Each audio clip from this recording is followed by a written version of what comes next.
एक गांव में अकराम नाम का एक किसान रहता था। वो मेहनती तो था मगर बहुत लालची भी। अकराम के पास सब कुछ था मगर वो दूसरों की जमीन और चीजों पर नजर रखता।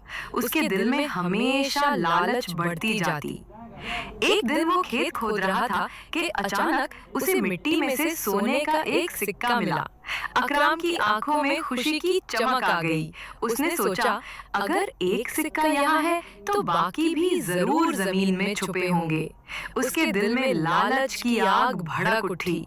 अगले दिन अकराम ने पूरा खेत खोद डाला। बिल थक गए, जमीन उलट पलट हो गई, मगर उसे कोई दूसरा सिक्का ना मिला। खेत बर्बाद हो गया, पौधे सूख गए, फसलें खत्म हो गईं। अकराम थक कर जमीन पर बैठ गया। चेहरे पर मायूसी थी। अब उसके पास न सिक्के रहे न अनाज। बीवी और बच्चे परेशान बैठे थे। घर में उदासी छा गई थी। कुछ दिन बाद अकराम का दोस्त आया, कंधे पर हाथ रखा और बोला, अगर तुमने यही वक्त बीज बोने पर लगाया होता तो आज तुम्हारी फसल तैयार होती। अकराम को अपनी लालच पर शर्मिंदगी हुई। उसकी आंखों से आंसू निकल आए और दिल में पछतावा भर गया। अकराम ने दोबारा खेत में बीज बोया। सूरज की किरणें चमक रही थीं।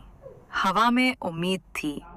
उसने सीख लिया कि लालच हमेशा नुकसान देती है और मेहनत ही असल दौलत है।